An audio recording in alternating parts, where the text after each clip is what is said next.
alasarina na ny apokalipsy araka ny baiboly.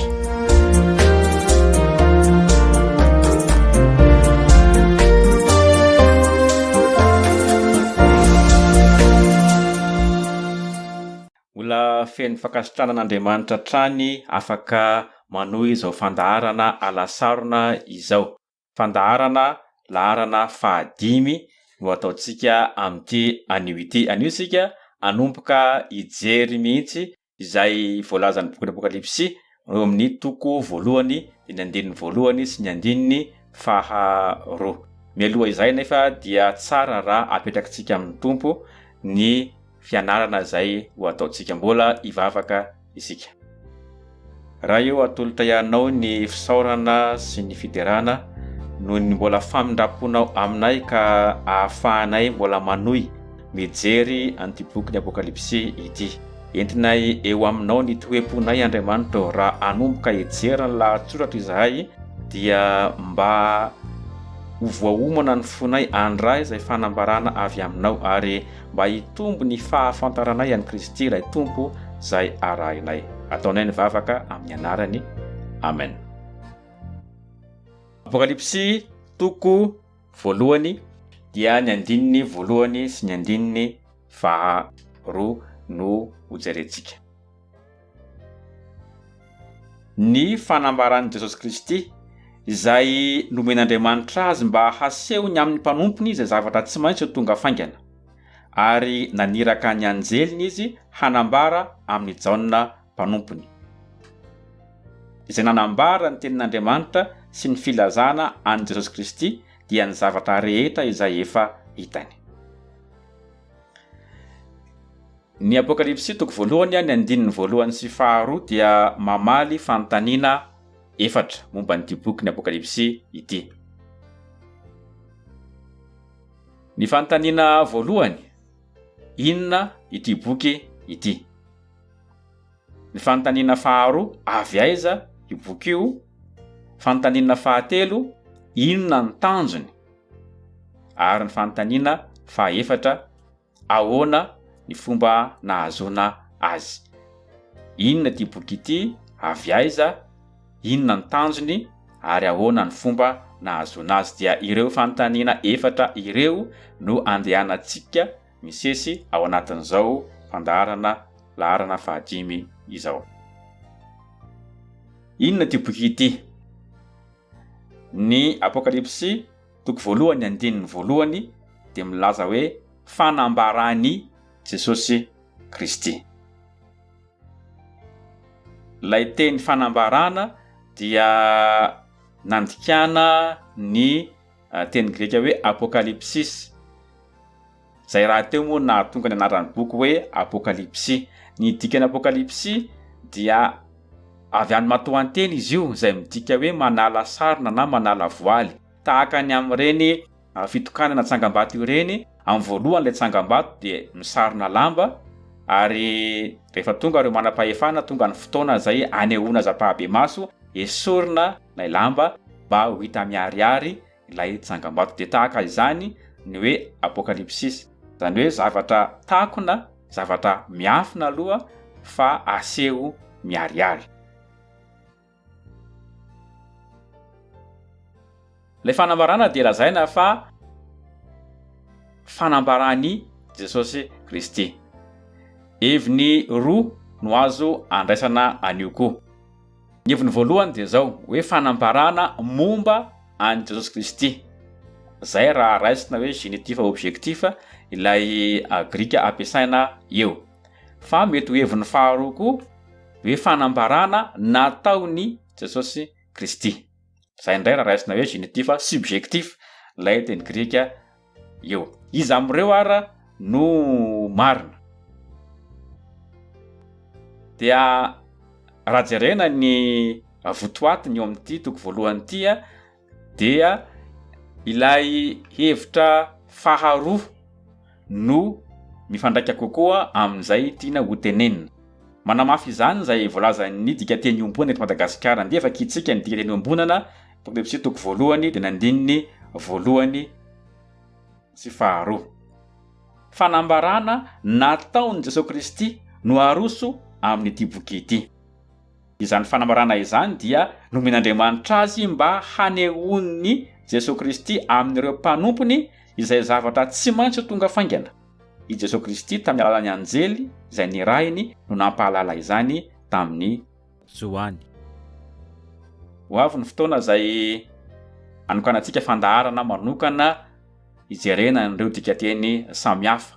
Hoe avy aiza moa ireny, inona mahatonga ny fahasamihafana misy eo amin'ireo dikateny samihafa ireo, ary ahoana ny tokony fampiasana azy. Fa eto zany dia fanambarana izay nataon'i Jesosy Kristy no hita ao amin'ny bokin'ny Apokalipsy.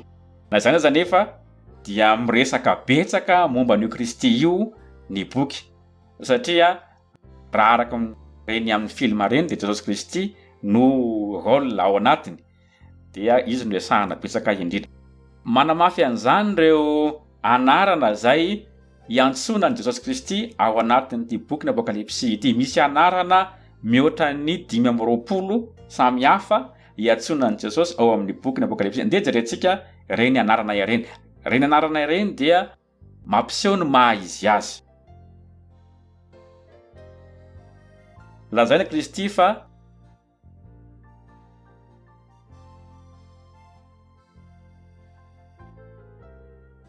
vavolombelona mahatoky, lahy matoa amin'ny maty, lehibe ny mpanjaka amin'ny tany, Alpha sy Omega, ilay voalohany sy farany,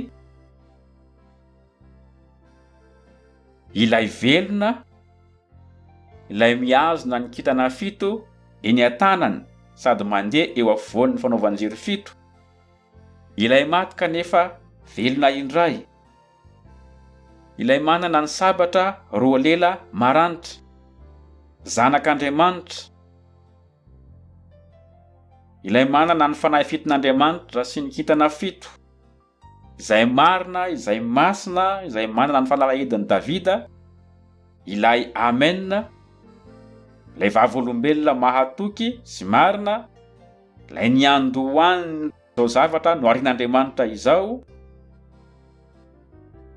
liona avy amin'ny fokony Joda, zanak'ondry. Ity zanak'ondry ity no anarana iantsona azy betsaka indrindra satria dia 130 miverina ao amin'ny bokin'ny Apokalipsy ny fiantsonan'i Jesosy Kristy ho zanak'ondry.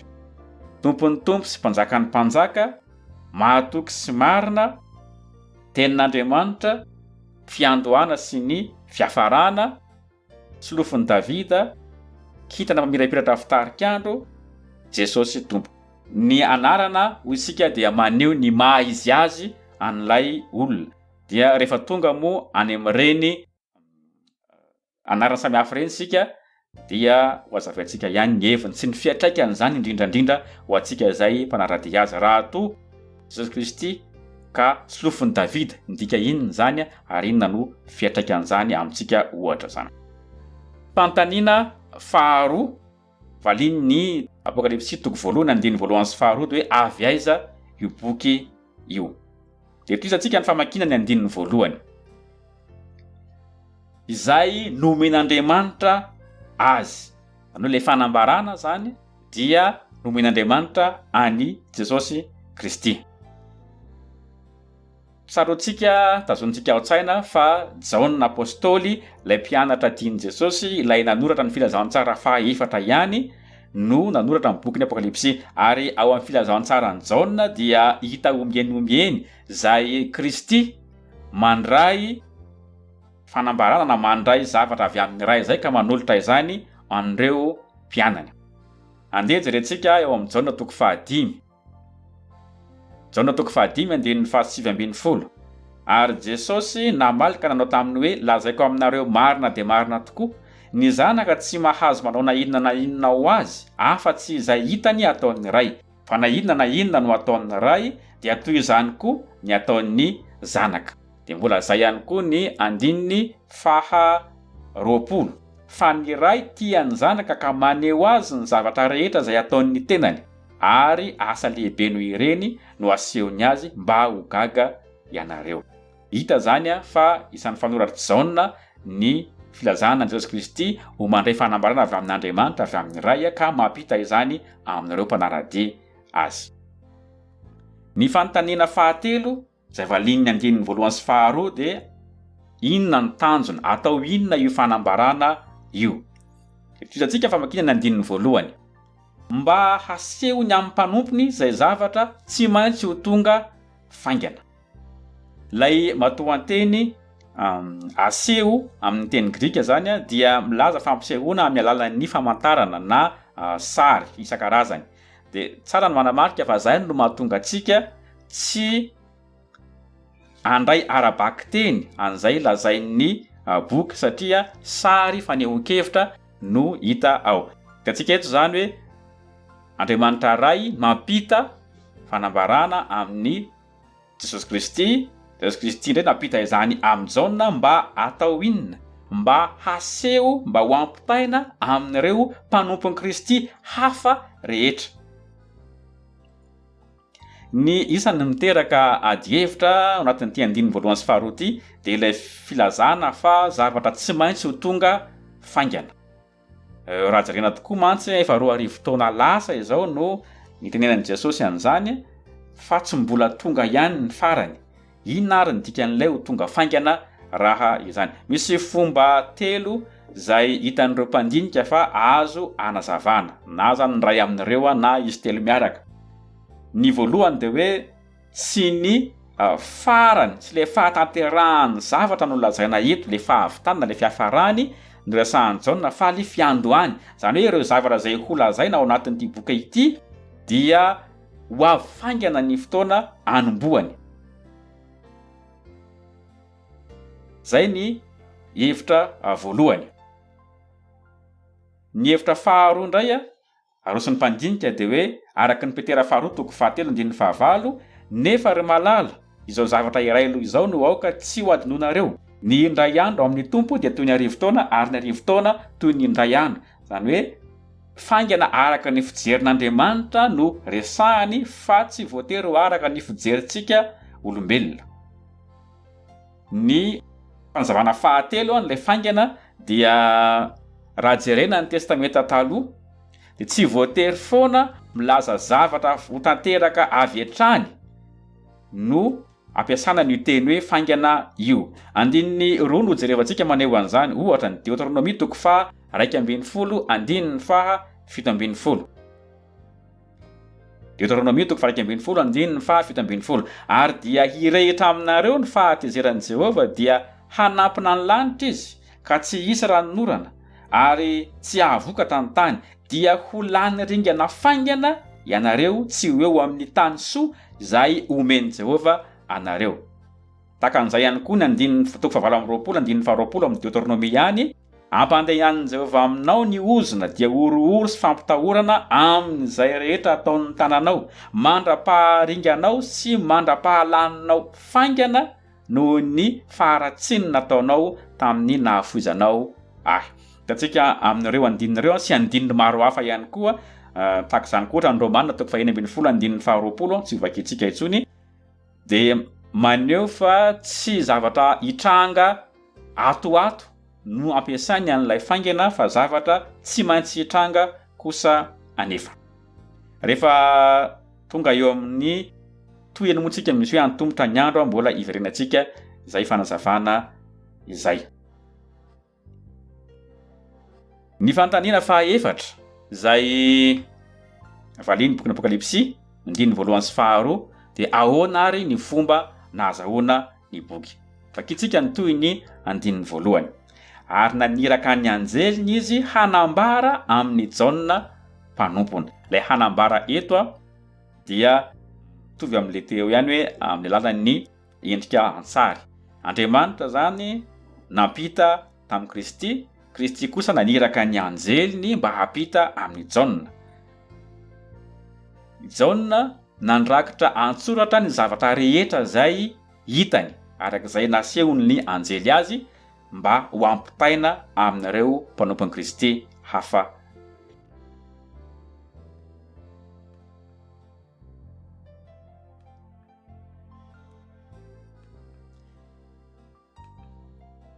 hita amin'ny andinin'ny faharoa isika.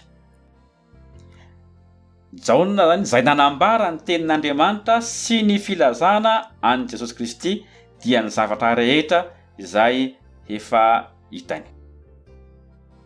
Tsara mijery dikateny hafa isika satria somary sarotra ny mahazo an'io dikateny protestanta malagasy io eto. Dia andeha jerentsika ahoana ny filazan'ny dième. Hoy ny andinin'ny faharoa araka ny dikateny ambony eto Madagasikara. Io Johany io no vavolombelona nampita ny teny avy amin'Andriamanitra sy ny hafatra nijoroan'i Jesosy Kristy ho vavolombelona dia ny zavatra rehetra efa hitany. Tahaka an'io ihany ny hevitra raha mijery ny dikateny amin'ny Baiboly Katolika isika. Fa ny dième no mazava kokoa eto sady maneho lay tena lazain'ny teny fototra. Misy zavatra telo zany ambara momba ny boky n'Apokalipsy eto. Zavatra efatra maromaro kokoa e. Misy zavatra efatra. Voalohany io boky io dia tenin'Andriamanitra. Arak'izay vitatsika teo amin'ny andininy voalohany. Fa ny faharoa arak'ilay andinin'ny faharoa teo izay nivakitsika tamin'ny dième hoe sy afatra nijoroan'i Jesosy Kristy ho vavolombelona. Io boky n'Apokalipsy io dia afatra zay ijoroan'i Jesosy Kristy ho vavolombelona, zany hoe ambaran'i Kristy fa marana. Fahatelo, io afatra io dia nampitain'ny anjelin'i Jesosy Kristy tamin'ny jaune, tamin'ny endrika sary samihafa na symbole. Ary fahaefatra, noraketin'ny jaune antsoratra ireo zavatra rehetra naseho azy ireo mba ho ampitaina amin'ireo mpanaradia an Kristy rehetra. Dia zay ny bokin'ny Apokalipsy. Teny avy amin'Andriamanitra, tenin'Andriamanitra, afatra izay ijoroan'i Jesosy Kristy ho vavolombelona, nampitaina tamin'ny alalan'ny anjely ho amin'ny jaune ary nampitaina tamin'ny endrika sarisary samihafa. Noraketin'ny jaune antsoratra ireny fahitana napahitana azy ireny mba ho ampitaina amin'ireo mpanompon'i Kristy rehetra.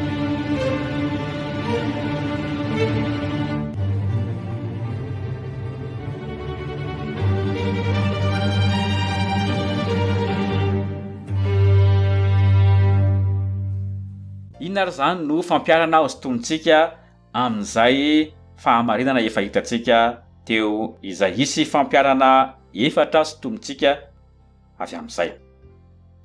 Ny voalohany dia zao: tenin'Andriamanitra ny bokin'ny Apokalipsy. Afatra avy amin'Andriamanitra ho isika nampitaina tamin'i Jesosy Kristy mba hampitaina amin'ireo mpanaradia azy. Amin'ny mahatenin'Andriamanitra azy dia marina ho an'io ampahan'ny Baiboly io izay voalaza ao amin'ny Timoty faharoa toko fahatelo andininy faha 9 sy faha 17. Bakiko amin'ny dikateny iombonana izy: ny soratra rehetra dia nomen'ny tsindrimandrin'Andriamanitra sady mahasoa hampianarana ny marina, handresen-dahatra, hanitsina ny diso, hanabeazana ho tia rariny, mba hahatonga ny olon'Andriamanitra ho tsara ofana sy ary fitaovana hanao asa soa isan-karazany. Tena tenin'Andriamanitra ary noho izany mahasoa antsika, ahatonga antsika ho tsara ofana sy ho ary fitaovana ho amin'ny asa tsara rehetra ny boky n'Apokalipsy. Rariny loatra tsika noho izany raha anokana fotoana ianarana an'io boky io. Ny fampiarana faharoa nomena amin'ny alalan'ny sary na symbole ny afatra ao anatiny. Ahoana ary no ahafahantsika mahazo ny hevitra ireny sary samihafa ireny? Ireny sary ireny dia efa saiky fampiasa tao amin'ny testameta taloha, tsy zavatra vaovao tanteraka akory. Noho izany ilaina ny mahazo mahafantatra ny testameta taloha raha tiantsika ny ahazo izay ambaran'ny boky n'Apokalipsy. Rehefa ao anatin'ny famelabelarana moa dia hojerentsika hatrany ireny andininy izay miresaka ny testameta taloha ireny sy mampifandray an'ireny amin'ny Jesosy Kristy. Sarotra be ny boky n'Apokalipsy. Ny valiny sady sarotra be ny boky n'Apokalipsy no mora kely. Sarotra be izy raha miezakitsika ny hahazo ireo antsipiriany rehetra voasoratra ao anatiny, satria misy sary sasany zay mbola mampiady hevitra ary mbola tsy takatsika ankehitriny. Reny sary reny tena nazava ho an'ireo zay nanoratany Jona tany am-boalohany, fa isika kosa zay lavitra ara-toerana sy ara-potoana no sahirana amin'ny fandraisana azy. Raha reo antsipiriany zany dia sarotra be boky n'Apokalipsy. Saingy kosa raha ny votoatiny sy ny hevitra lehibe ampitainy dia faran'izay mora kely ny boky n'Apokalipsy.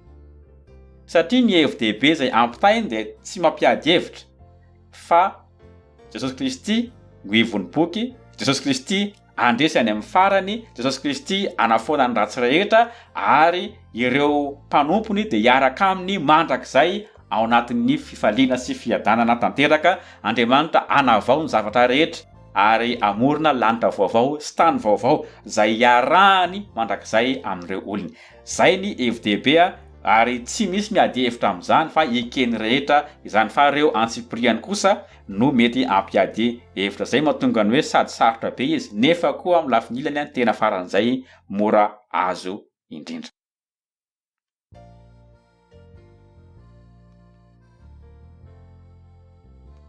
Ny afatra fampiarana fahatelo dia nampitaina ho an'ireo mpanompony Jesosy Kristy. Zany hoe ireo zay efa nanaiky an'i Kristy ho tompo sy mpamonjy, manara-dian'io Kristy io eo amin'ny fiainany. Nomena tamin'ny endrika sary ilay izy fa ireo manana ny fanahy masina no natao hahazo ny tena heviny. Fony nampianatra Kristy dia nampianatra tamin'ny endrika fanoharana. Raha mijery tsika ao amin'ny Mateo 7:10, 1:12 ka hatramin'ny 4:10, rehefa nanontany azy ny mpianatra hoe nahoana mo no fanoharana no iresahanao amin'ny vahoaka fa manina sy tenenina miariary, dia zao no navaliny Kristy. Ary namaly izy ka nanao taminy hoe satria ianareo no navela ahalala ny zava-miafina ny amin'ny fanjakan'ny lanitra, fa ireny kosa tsy mba navela. Fa izay manana no homena ka hanana be dia be izy, fa izay tsy manana kosa na izay ananany aza dia hesorina aminy. Ary noho izany dia fanoharana no itenenako aminy, satria mijery izy fa tsy mahita ary mandray izy fa tsy miaino na mahalala. Dia tanteraka aminy ny faminanian'i Isaia zay manao hoe handry mandrakariva ihany ianareo fa tsy hahafantatra, ary hijery mandrakariva ihany ianareo fa tsy hahita. Tsy ho azon'ireo tsy han'ny tompo ny boky, fa fahamarinana natao ho anao mpanompo mpanaradian'i Kristy. Ianao zay manana fifandraisana velona amin'ny Kristy no afaka hahazo ny hevitry ny boky izany, omany ny fonao ao anatin'ny fiarahana mandinika ny boky n'Apokalipsy mba handray fanambarana avy amin'ny Kristy. Misy ny zavatra mahafaly, misy ny zavatra mamelo-panantenana, fa isy ihany koa ireo hampandiny tena. Ny fanehoan'i Kristy ireo zavatra takona dia mba hanitsinao ny fiainanao mba hifanaraka amin'izay fomba fijerin'Andriamanitra. Ny fampiarana fahaefatra raisitsika farany dia ny boky n'Apokalipsy dia fijoroana vavolombelona nataon'ny Jesosy Kristy. Fa ihany koa isika miresaka betsaka ny amin'ny Jesosy Kristy arak'izay hitantsika teny am-piandohana raha tsy resaka tsika afa-tsy ireo anarana zay iantsonan'i Kristy ao anatin'io boky io. Be dia be ny zavatra mety hisarika ny saina. Be dia be ireo zavatra mety sarotra ny famohan-kevitra, fa aoka tsy ho variana amin'ireny sika. Aza tonoina fa ny tena fanantenantsika kristianina dia ny fiverenan'i Jesosy Kristy sy ireo zavatra hoentin'izany fiverenany izany. Aoka hifantoka amin'ny Kristy ny masontsika, fa tsy amin'ireo antsipiriany madinidinika izay mety hahavariana sy hampiady hevitra. Amin'izay fotoan'izay rehefa mifantoka amin'ny Kristy isika dia hitombo ny fahafantarantsika ny tompo, Ianao ao anatin'izao fianarana izao hitombo ny fahafantaranao an'i Kristy dia ho vokatr'izay hiatsara ny fifandraisanao aminy sy ny fanomponao azy. Zany indrindra no faniriana ao anatinay izay mpiarakara ny fandaharana mba hanampy anao amin'ny fahafantarana ny tompo ny fianarana ny boky ny Apokalipsy araka izay ataontsika misesy eto. Zay ny fandaharantsika tamin'ity an'ity misaotra anao naraka hatramin'ny farany, mbola hiara hivavaka isika amaranantsika zany. Raha eo misaotra noho ny teninao fanambarana zava-miafina ampitainao aminay fiangonana. Ampianaro zay andray izany fanambarana izany amin'ny fo matoky, amin'ny fanetretena. Ampianaro zay hitondra tena mifanaraka amin'ireny afatra zay ho ampitainao ireny milalan'izao boky izao. Dia mba hitombo ny fifandraisanay amin'ny Kristy, hitombo ny fitiavanay azy, hitombo ihany koa ny fanoloran-tenanay sy ny fanomponay azy. Dia Andriamanitra amin'ny alalan'ny fanahinao ianao mbola hanefy anay mba hahatonga anay hahay ampifanaraka ny fiainanay amin'izay andrasanao amin'ny mahampanarady an'i Kristy anay. Dia mbola amin'ny anarany fanaovanay ny vavaka. Amen.